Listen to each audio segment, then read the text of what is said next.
So I just wanted to mention a couple of the other skills that are sort of important outside of what the qualifications indicate.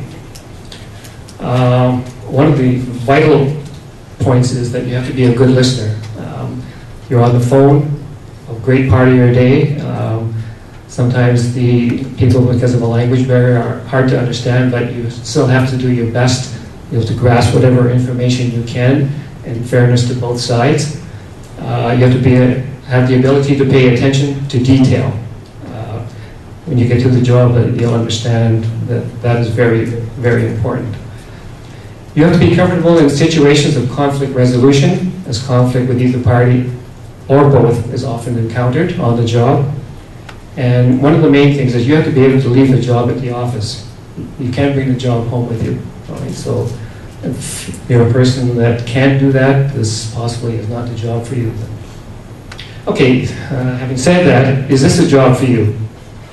This job is for those that have an interest and who are comfortable in doing investigative and enforcement work, because that is what you do. It's for those that have an interest in working with law, regulations, and policy interpretation.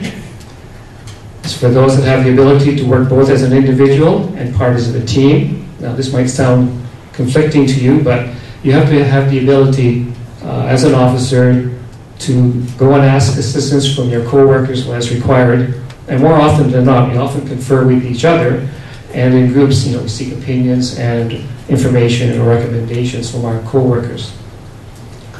This job is for you if you are a person that is in control and self-disciplined. Our officers have to have good planning and organizational skills and the ability to multitask. And the people also have the ability to analyze, organize, and communicate effectively. And we are also in a position where we have to have the ability to meet deadlines and industry targets. And you also have to be a person that takes a great deal of pride in their work. Now, having said all of that, it sounds very serious, but this job is for you if you like to have fun on the job. And I'm not going to speak too much to that now because Miranda has a very good presentation to give to you on that part of the job. So why work for the Ministry of Labour, and especially the Claim Centre? The ministry is growing and changing every day. There are many chances for advancement. Basically, they are throughout the province, though. We have a modern working environment with the latest in technology tools. Officers work on ministry computer equipment systems with ministry operating and reporting programs. We have good management in our office that, among other things, ensures officers have all the tools and ongoing training necessary to do our jobs. And finally, most of all, we have good people to work with that have the same goals in mind. And I'm sure that all of you people, if you're working now, have some very good people to work with, but being very biased, I think that we have some of the best. Okay, as an armed forces advertisement that you hear on TV or on the radio an awful lot states that we're looking for a few good men and women, I'd like to wish everybody the best of luck in the competitive process, and we're looking forward to seeing some of you with us sometime later this year. So that's the end of my part of the presentation, and at this time I'd like to introduce one of my co-workers, my favorite co-worker. I had to say that. Lots. Plus 4% vacation pay. I'll introduce you to Monique Mbako. Thank you.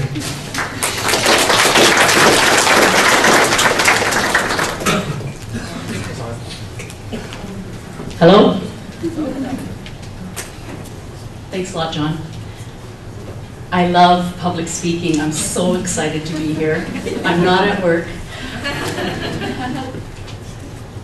I can't stand on the letter X. I tend to pace, so I'm hoping you'll move with me. What do? As Lacey and both John alluded to, we administer, our main role, folks, is to administer what we call the ESA 2000, the Employment Standards Act. That's your role. Whether you're an ESO 1 or an ESO 2, we all administer the Act. We attempt to get what we call voluntary compliance. You've seen that word up on the board when there's a contravention. So contravention basically means that the employer was found to be in violation of a section of the Employment Standards Act. What we do is we ask for voluntary compliance. That means they owe a person some monies, or they may owe overtime pay, vacation pay, termination pay, and we ask the employer to please pay. We also use enforcement tools when voluntary compliance cannot be achieved. And it's at that point when when they have asked as ESO1s to please pay, and if the employer chooses not to pay, it is at that point where the file will often come to me to add that additional enforcement tool. A little bit about my background. I've been with the Ontario Public Service for about 25 years now. I started when I was about 4 years old. I worked in the legal and the human in a legal capacity and in a human resources capacity in my previous employment before coming to the Ministry of Labour. I've been here probably about 5 or 6 years. I started off as an ESO1, and last November was successful in the ESO2 position. ESO1s and ESO2s, we work on a provincial caseload. So we're not always working on files that are in Sault Ste. Marie, Ontario. We are mostly working on files Mississauga, Toronto, the greater GTA, Ottawa. We're not always working on files in our own location. We mostly work on files outside. When the ESO1 cannot get voluntary, there are several times when the file will be moved to me from the ESO1. One is I'll pick up the investigation when they leave off, where they leave off, because of time constraints.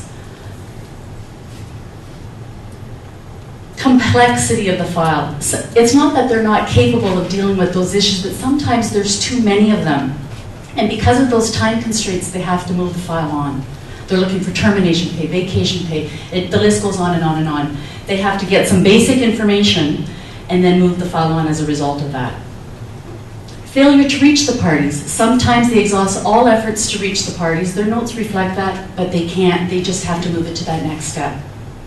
Failure to cooperate. Believe it or not, some people don't want to cooperate with us. Failure to reach that voluntary compliance. They've asked the employer, they've been found to be in contravention, they've asked them, please pay. Unfortunately, the employer refuses to do so. So in those cases, I have that additional authority. We all have powers and authorities, but in my capacity as an ESO2, I have that additional authority to issue, we call it progressive enforcement. I can issue an order to pay, we can issue offense notices, you guys know it as tickets, notices of contravention, and so on and so forth were deemed appropriate.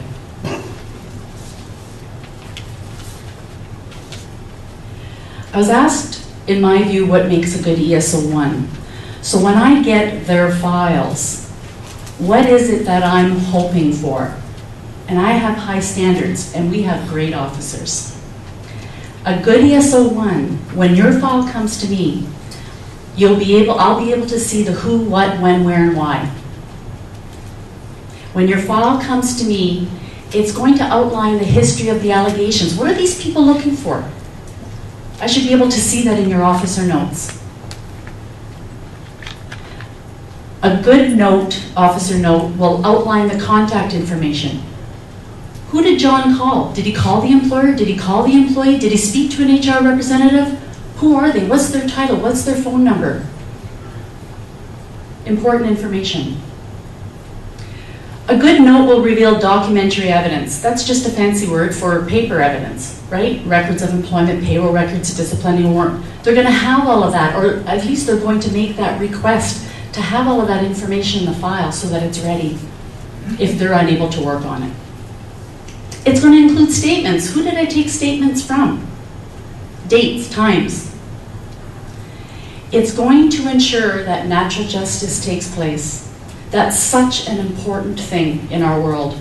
You have to ensure that both parties are heard.